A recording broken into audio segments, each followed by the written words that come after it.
Olá, meus 1574 inscritos, tudo bem com vocês, pessoal? Quem ainda não é inscrito no canal, por favor, se inscreva, é rapidinho, me ajuda bastante. E lembrando que as resenhas aqui do canal são todas completinhas, todos os spoilers, quem transou, quem não transou, então você decide se você fica aqui ou não, tá bom?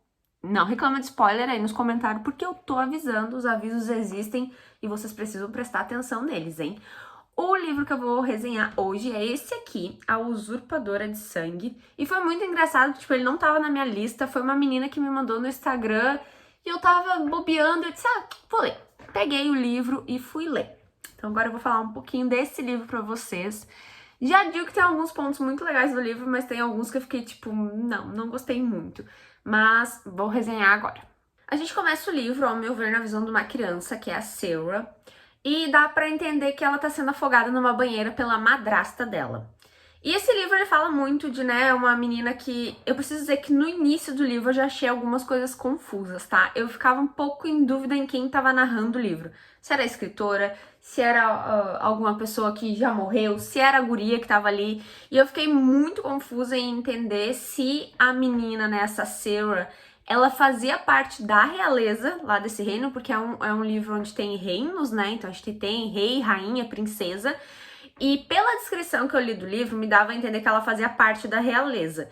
E no decorrer do início do livro, eu fiquei na dúvida se essa Sarah fazia parte ou não. Mas a gente inicia o livro com ela criança, dando a entender que a madrasta dela tá tentando matar ela na banheira, como se fosse uma lembrança. E depois a gente já pula pro atual, onde a gente vê que essa menina, na verdade... Isso eu demorei um pouquinho pra entender, que talvez foi um dos pontos negativos pra mim no livro, que eu demorei pra entender que ela não era filha do rei e da rainha. Na verdade, ela fazia parte da burguesia. A família dela realmente é importante, ela faz parte ali dos ricos, mas ela não é princesa, ela não é nada. E no início isso ficou um pouquinho confuso pra mim, que eu passei o início do livro achando que ela era filha do rei e da rainha, porque teve um momento que ela fala, o rei e a rainha estão entrando, e aí eu não entendia se ela tava vendo os pais dela entrar. Então assim, o início pra mim foi um pouquinho confuso de quem tava falando, porque tem alguns outros relances no livro, assim, de visões que eu vou explicar pra vocês um pouquinho mais pra frente. Mas a gente começa com a Sarah, então, já dá pra entender que ela tem uma infância difícil com essa madrasta. E entendendo um pouquinho mais ali da questão do livro, onde é que se passa, tem dois reinos ali que são divididos, tá? Eu não vou lembrar o nome dos reinos agora, mas tem um lado do reino que é onde ela mora, e tem o outro lado do reino onde eles consideram um reino inimigo, que na verdade, na história antiga, diziam que dois irmãos governavam os reinos juntos, mas eles brigaram, e um irmão tomou conta de um reino e o outro irmão tomou conta do reino onde ela mora. E eles acreditam que o reino desse outro irmão, que é, no caso, o reino inimigo, é o pior reino. O rei e a rainha de lá e os príncipes de lá são horríveis. E eles usam lá daquele... Dá pra dar a entender, assim, tipo, desse lado aqui onde ela mora, onde a Sarah mora, parece que é um reino mais normalzinho. E dá a entender que o outro reino, o reino inimigo, ele é um reino mais dark, assim, eles usam muito preto, eles usam máscaras, assim, misteriosas. O rei, a rainha e os príncipes, ninguém deixa ver o rosto deles, eles estão sempre de preto. Então, passa aquela vibe que o outro reino é inimigo, porque eles são malvadões. Tanto que a gente tá nesse livro onde os reinos voltaram a se aproximar, estão entrando em um acordo para se aproximarem. E tem toda uma tensão, porque todo mundo tem medo daquele reino lá, do rei, da rainha e dos príncipes. E tem um dos príncipes, que é o Sarkin, que é um dos personagens principais desse livro, que dizem que ele é horrível, que ele é cruel, que ele é uma pessoa horrorosa, que ninguém nunca viu o rosto dele de verdade, porque ele usa tal da máscara, diz assim que ele é super frio. Então todo mundo tem essa visão desse príncipe lá do outro reino. E lembrando que a Sarah, na verdade, é só uma burguesinha ali, que a família dela é rica, mas ela não faz parte da realeza, mas ela tá sempre envolvida ali no castelo, junto com a realeza, porque as famílias são próximas. Então eles estão nesse momento de aproximação, onde em algum momento os reinos ali vão se encontrar, os reis, as rainhas vão se encontrar para fazer algum tipo de tratado, algum tipo de comércio, mas já rolam todos esses boatos, de que o príncipe de lá é do mal, é cruel, dizem que ele mata as pessoas e tal. Tem todo um rolê aí. Tem uma parte muito importante também nesse livro, é que ele é uma sociedade extremamente homofóbica, onde se o rei pegar ou alguém pegar, pessoas do mesmo sexo se relacionando, eles cortam as cabeças. Então isso é um ponto bem importante. E a Sarah, a personagem principal, ela é uma pessoa realmente normal, assim, ela acha isso absurdo. ela é muito, tipo, as mulheres sofrem demais. É assim, é como se fosse antigamente, entende? Ah, a mulher não trabalha, a mulher não pode fazer isso, né? Não pode pessoas do mesmo sexo, e ela não tem essa cabeça, ela tem uma cabeça como se fosse de agora. Tanto que eu fiquei até meio tem uns momentos que eu paro e penso assim, nossa, esse livro nem parece ser de fantasia, eu cheguei a esquecer em algum momento que era, porque a personagem principal ela tem uma cabeça muito mais pra frente do que os personagens do livro. Aí tem um momento que o outro reino vem visitar o reino dela. E ela faz parte da alta sociedade, então ela tá no castelo quando isso acontece. Quando o rei e a rainha lá, que usam máscaras, tudo de preto, aparecem. Ela tá ali junto com o rei e a rainha ali do reino dela. E aí entra esse príncipe que todo mundo diz que ele é cruel, que ele é torturador, que ele usa máscara, ninguém nunca viu a cara dele. Só que quando ele entra, ela fica estática, assim, ela não consegue, ela fica em choque que ele tá se aproximando dela, que eles estão entrando, que a família dele está entrando no castelo. E ela se esquece, não, ela tá em choque, ela se esquece de se curvar pra ele. E ele vê isso, e os dois ficam se encarando, só que, tipo, ele fica encarando ela como se, tipo, fosse um desrespeito da parte dela não se curvar pra ele. Dá a entender que eles têm quase a mesma idade, né? E ela fica, tipo, meu Deus, ele tá me olhando. Sei lá, tem algo nos olhos dele. Ele é muito diferente. Tipo, ela não se ligou de, tipo, ai, não vou me curvar. Tem um momento que ela diz assim, ele tá me encarando porque eu não me curvei pra ele. E ela não se curva, o que foi extremamente legal, mas dá pra ver que ele ficou, tipo, encarando ela, que ela foi a única pessoa que não se curvou pra ele. Ela se curvou pro rei, ela se curvou pra rainha, mas ela não se curvou pro príncipe. Esse príncipe que todo mundo acha que é cruel, torturador e horrível. No início a gente já sabe que vai provavelmente ser um enemies to lover entre esses dois. E aí tem mais alguns contatos entre eles ali, mas fica na cara... Gente, desculpa se meu marido tá fazendo barulho na cozinha. Fica na cara que ele tem nojo dela. E esse é o tipo de enemies to lover que a gente gosta. Assim, ele tem nojo, muito nojo dela. E aí tem no decorrer do livro, assim, eles indo mais um no reino do outro pra algumas coisas comerciais. Mas aquele primeiro momento, o primeiro contato foi que ela não se curvou pra ele. E ele foi embora, eles voltaram lá pro reino deles e se seguiu a vida, e ela também. Aí nisso ela tá vivendo a vida dela no reino dela e tem um rapaz, né? É bem aquela sociedade de...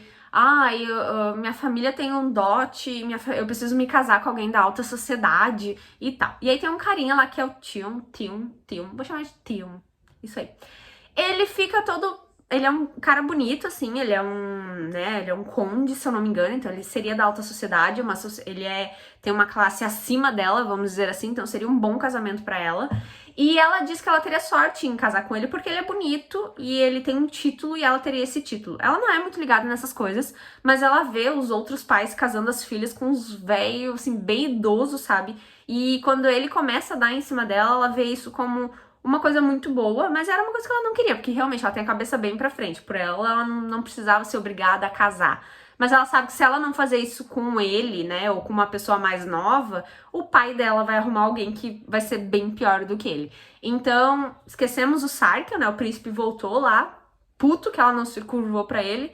Enquanto isso, ela tá sendo cortejada na sociedade dela ali. Aí o relacionamento dela com esse Tion ali evolui. Eles começam meio que virar namoradinho, já falar, né, algumas coisinhas de casamento. Aí ele inventa de convidar ela pra viajar. E adivinha pra onde que ele vai e que ele leva ela? Pro reino lá dos inimigos lá, pro reino onde tem o Saikyo, o cara que ficou puto que ela não se curvou. E ela fica meio assim, mas mesmo assim ela vai. E, gente, agora eu não lembro se foi no primeiro contato entre ela e o Sarkon ou foi no segundo. Acho que foi no primeiro. Que eles devem ter ali no castelo se fechado mais alguma vez, que ele disse pra ela que a próxima vez que ele visse ela e ela não se curvasse, ele ia matar ela. E só que, tipo, ele tava no reino dela, ele não poderia atacar ali uma pessoa daquela sociedade. Então, por isso que ele não fez nada. Ele falou, a próxima vez que eu te ver e você não se curvar, eu vou te matar. E pra onde ela tava indo agora com um novo, né, pretendente dela? Pro reino dele. Então ela já foi meio que cagada. Ela já foi pensando, meu Deus, ele falou que ele ia me matar se ele me visse de novo. E agora eu estou indo pro reino dele. E, gente... E assim, quando ele vê ela lá, o Saikyo, ela diz que dá pra sentir o nojo que ele sente por ela. E ele fala uma língua lá que é diferente, mas ele chama ela de uma palavra específica. Que essa palavra específica basicamente significa, tipo, inferior. Ele chama ela de inferior. E ele ameaça ela diversas vezes. Ele fala pra ela, eu não falei que eu ia te matar a próxima vez que eu te visse? Tipo, muito foda. E aí tem um momento que ela tá andando pelo castelo dele lá, que ele ainda não fez nada com ela, só que ela começa a escutar uns gritos e um choro. E ela é o quê? Uma pessoa curiosa, então ela vai atrás pra descobrir o que é os gritos e o choro. Quando ela chega lá, ela vê que o Sarkion, o príncipe, está torturando uma pessoa. Só que ela não fala nada, ela fica quietinha, escondida, ouvindo. Só que o Sarkion sente ela, ou vê ela, sei lá qual é o rolê, e ele fala com ela. E ele manda os guardas dele pegarem ela. E essa parte foi muito doida, porque ele pegou ela, lembrando que tem várias ameaças de morte dele pra ela. Ele faz com que ele prende ela numa vibe 50 tons de cinza. E ele diz que ele vai matar ela ali. Mas a gente sabe que se ele matar ela ali, acabou o livro, né? Então ele não mata ela ali. Mas ele tira o vestido dela na parte de trás, deixa aberto. E, gente, ele deixa ela assim, dormindo. Na verdade, ele deixa ela assim a noite toda. Ela não dormiu, ela ficou a noite toda pendurada. E ele falou pros guardas só liberarem ela de manhã. Então ele deu um susto nela, ele não bateu nela, nem matou ela. Mas ele deu um puta de um susto dela. Enquanto isso, o Theon, o peguete dela, não sabe nem onde ela anda, porque, né, naquela cidade eles dormem em quartos separados. Ele não sabe que o príncipe ali daquele reino sequestrou ela e ela tá pendurada lá num quarto e vai ficar ali a noite toda. Ele só vai liberar ela no outro dia de manhã e ela tá quase sem o vestido, porque ele abriu a parte de trás do vestido dela. Então, assim, ela tá puta, pensando numa guria puta quando, assim, liberam ela no outro dia de manhã. Tem um momento que daí, né, ela saiu, né, ele liberou ela, e aí eles ficam trocando ameaças, gente. Ficam trocando ameaças, mas ele não faz nada. Isso é o cachorro que late não morde, troca ameaça. Aí tem um momento que ela no outro dia tem um baile, e ela tá lá sentada junto com o peguete dela, e tem uma dinâmica onde todas as mulheres solteiras, ela ainda é solteira, pode retirar o nome de um dos príncipes ali num sorteio e dançar com ele, é uma honra. E ela já dizendo, meu Deus, só tinha 4 meninas, eu acho, solteiras ali da idade dela pra dançar. E ela disse, quer ver que eu vou pegar o nome desse filho da puta? Dito e feito, ela pegou o nome dele e eles tiveram que dançar. E, gente, essa parte é muito boa, porque ele tem nojo de tocar nela. Nojo de tocar nela. E a gente já fica, esse é um anime love que eu gosto, com nojo. E ele fala coisas horríveis pra ela. E ela fala coisas horríveis pra ele. Tanto que ela fala e fica pensando, meu Deus, eu tô passando dos limites, esse cara vai me matar. Mas ele não mata, mas os dois ficam brigando, assim, no nível muito bom de briga, tá? Muito bom, assim, o diálogo de ódio entre os dois. Essa parte eu gostei bastante. E aí acontece uma coisa que, tipo, eu não esperava. Assim, a gente sabe que é um anime to lover, a gente já sabe que rola um clima de ódio entre os dois personagens ali, entre o príncipe e ela. E aí tu pensa, tá, em algum momento isso vai virar amor, né? Só que tem o cara lá que tá cortejando ela. E o cara que tá cortejando ela, quando eles voltam pra casa, que o Sarkion não matou ela, por isso que eu falei que ele é um cachorro que late, não morde. Quando ela volta pro reino dela, junto com o peguete dela ali, o tal do Theon, sei lá, ele pede ela em casamento. E ela aceita. E eu disse, tá, no decorrer do livro vai acontecer alguma coisa, eles não vão casar e o Sarkion vai entrar na história e vai rolar todo o romance. Não, gente, ela casa com o tal do Theon. E eu fiquei tipo, gente, como assim? Cadê o meu relacionamento, o meu enemies? Não, ela casou realmente com o cara e, tipo, isso foi no meio do livro, eu não esperava, sabe? E não apareceu o Sarkion pra impedir o casamento antes. Então, assim, eu fui bem surpreendida nessa parte. Foi uma surpresa, assim, até que legal. Tem um momento, aí que eu digo, gente, que eu esquecia que esse livro era um livro de fantasia, porque a personagem principal, ela tem a cabeça muito pra frente, muito atual. Mas é um livro de fantasia. Tem uma história que antigamente deuses andavam nessas terras, que na verdade eles chamavam de os caídos. E a diferença entre o humano e os caídos é que esses caras, essas pessoas tinham sangue negro. E aí tem um momento que ela tá na rua, assim, né, levando a vida dela de casada, fazendo as compras, virando algo que ela não queria virar, né? Mas era o que tinha de melhor ali pra ela fazer. Ela encontrou uma guriazinha correndo e ela acha que ela viu a criança sangrando negro, que seria os caídos, né? E aí eu lembrei, é um livro de fantasia, né? Tinha até esquecido desse fato. E ela começa a correr atrás dessa criança, parece uma louca. Correr atrás da criança pra pegar a criança e ver se o sangue da criança era negro mesmo. Mas ela não consegue pegar a criança e a criança foge e ela fica aquilo na cabeça. Será que eu vi coisas? Será que aquela criança tinha o sangue negro? Será que era um dos caídos? os caídos não eram lenda, tipo, eles não sabem se é uma lenda ou não. Aí tem um momento que, de novo, ela viaja pro reino dele. Lembrando que tem altas ameaças de morte, de se eu te ver de novo, eu vou te matar e não sei o quê. E vai ela agora casada, né? Porque agora ela é casada. E o Tim vai junto com ela. Tem um momento no jantar lá que eles estão no castelo do rei e da rainha de lá, que são os pais do Sarkiel, né? Que é a galera lá que são considerados do mal lá. Só porque eles usam umas roupas pretas, gente. Pelo amor de Deus. E aí, simplesmente, o Sarkiel mata toda a família dele. O príncipe mata o rei, a rainha e o irmão dele, se eu não me engano. Ele não tava na linhagem do trono, o próximo rei seria o irmão dele. Ele simplesmente matou todo mundo com um monte de testemunha na frente. Ela era uma das testemunhas, tipo, ela se enfiou embaixo da mesa quando ela ouviu um monte de espada batendo, uma loucurada. Então, o Sarkiel deu um golpe. Isso me lembrou muito o Príncipe Cruel, onde o coisinha lá mata todos os familiares pelo trono. E ele é o novo rei. E ele é conhecido por ser selvagem, por ser torturador, por ser cruel. E a primeira coisa que passa na cabeça dela e dos convidados do jantar é: ok, agora ele vai matar todos nós. Mas não, ele não mata os convidados conseguem ir embora. Basicamente, ele deixou os convidados irem pra propagar, né, a propaganda de que agora ele era o rei. E aí, o que acontece com isso no reino dela? Todo mundo fica achando que vai vir uma possível guerra aí. Por quê? Dá a entender que talvez ele não queria fazer esse tratado, esse acordo aí entre os reinos, e ele foi lá e matou toda a família dele, e agora ele é o rei, e o exército dele é muito bom em batalha. Então tá todo mundo com medo que role uma guerra. E aí, lembra que eu falei no início do livro pra vocês que é uma sociedade homofóbica e que eles matam, né, quem já se relacionou com pessoas do mesmo sexo? O melhor amigo da Sera, Deus de infância, ele é gay. E ele foi pego. E mataram ele. Então, assim, ela passa por um luto nesse livro. Ela perdeu basicamente um irmão, assim mesmo. Ela sofreu bastante. Então, a parte do luto é uma parte muito importante que vai ter um desenvolvimento um pouquinho maior. Aí, lembrando que ela tá casada, né, com o tal do Tion lá, que ela acha que ela tinha tirado a sorte grande de pegar um duque, um guri novo, né, bonito. Ela acha que tinha tirado a sorte grande. Esse cara começa a sumir, tipo, não para em casa, está toda hora, tá trabalhando. Começa a tratar ela super mal, tipo, não é um casamento feliz. E ela escuta uma conversa do cara com o pai dela, basicamente dizendo que, na verdade, a família dele está falida. E que ele casou com ela por causa do dote do pai dela. O pai dela é rico e o pai dela deu o dote quando elas casaram, quando ela casou. Então, na verdade, ela achou que tinha tirado a sorte grande, na verdade, ela estava sendo usada esse tempo todo. Ela só foi pedida em casamento pelo dinheiro do pai dela. Então, assim, esse casamento que já era uma bosta, só ficou pior.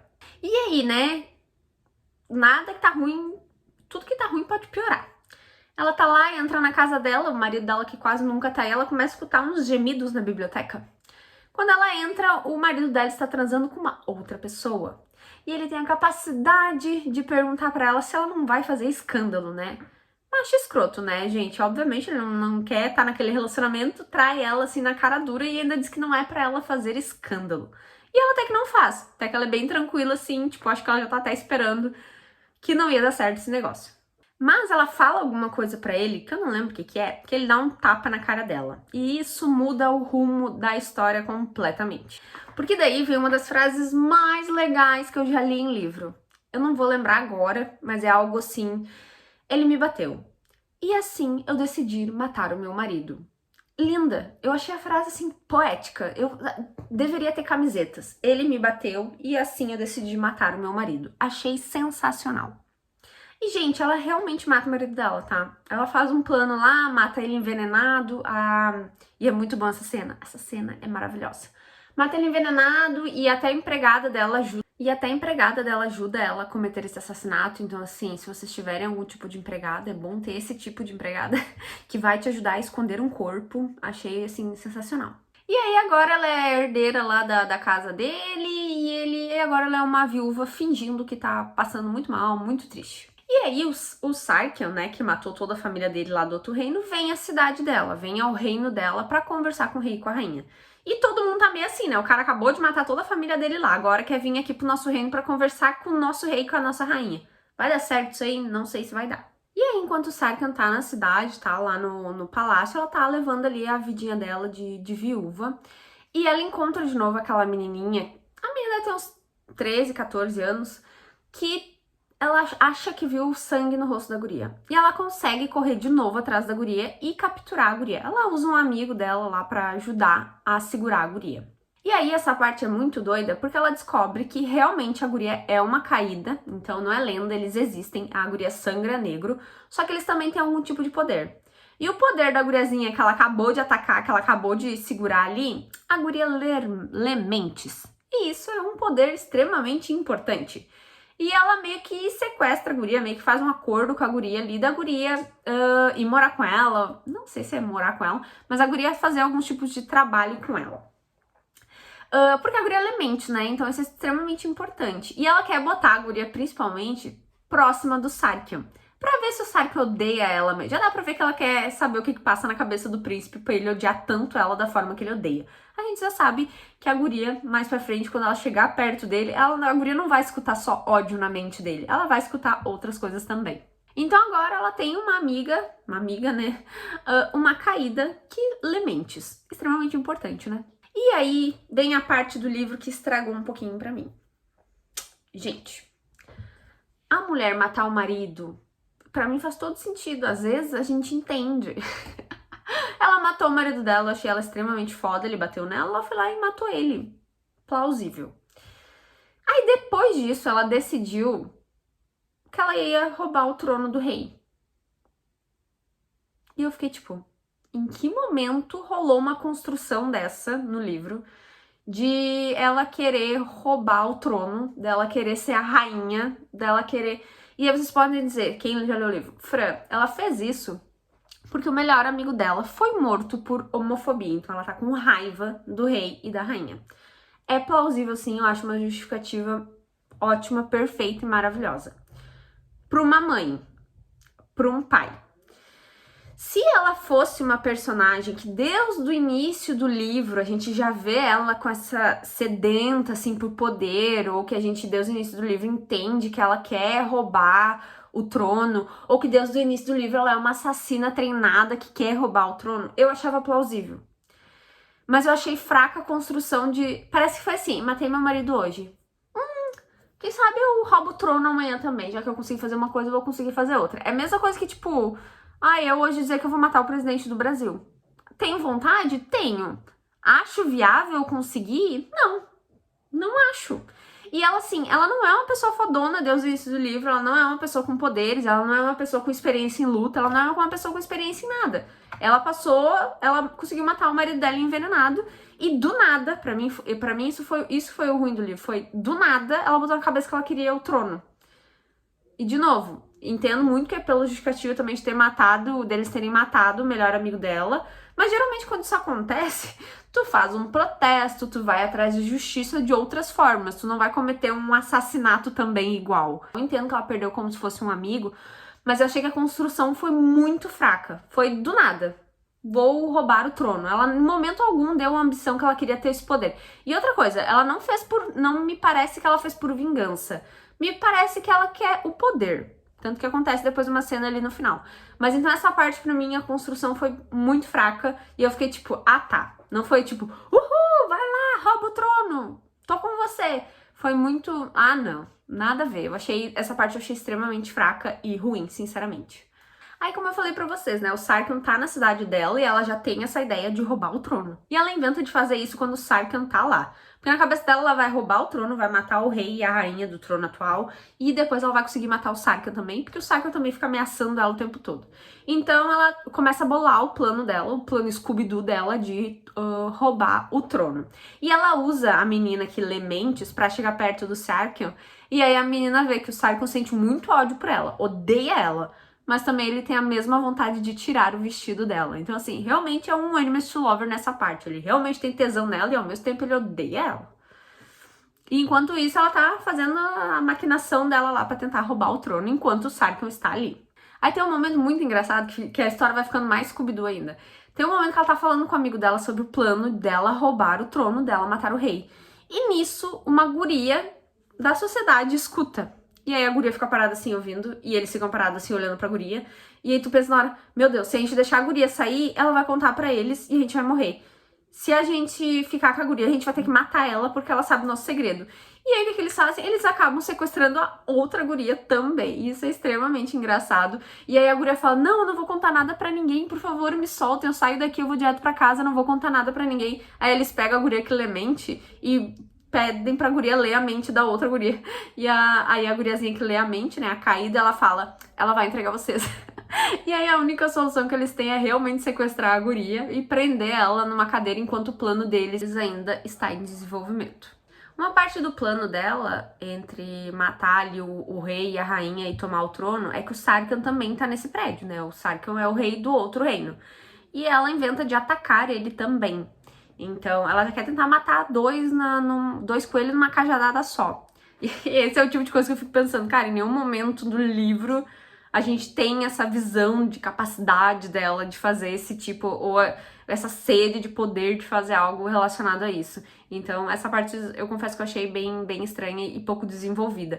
Mas o plano dela começa a correr ali, eles começam a bombardear umas partes do castelo pra conseguir fazer com que os guardas vão pra um lado. E aí ela inventa ela tá falando com o Sarkhan lá, os dois em altas ameaças, né, na sacada do castelo, enquanto tá rolando umas bombas, e ela tenta atacar o Sarkhan. E aí, enquanto ela tá tentando atacar o Sarkhan, né, como eu falei pra vocês, ele odeia ela, tem nojo dela, mas ao mesmo tempo ele quer tirar o vestido dela. Ele dá um beijo nela, ou ela dá um beijo dele. Não sei que eles se beijam. Rola um beijo ali no momento quase do ataque. E aí acontece uma coisa muito doida, porque o beijo é um beijo bem forte, assim, bem importante. E ela morde a boca dele e sai sangue da boca dele. Só que o sangue que sai é um sangue negro. Exatamente, porque ele é um caído. Lá no início do livro, quando falavam porque ele é cruel, ninguém nunca viu o rosto dele, eles são malignos, eu disse, essa gente aí pode ser caído também, e a gente só não sabe. Então eu fiquei meio desconfiada no início do livro. E agora se concluiu, ela fica em choque quando ela vê o sangue dele descendo negro. Ele é um caído. Ela acabou de beijar um caído. O cara que odeia ela, o cara que é o rei do outro reino, é um caído.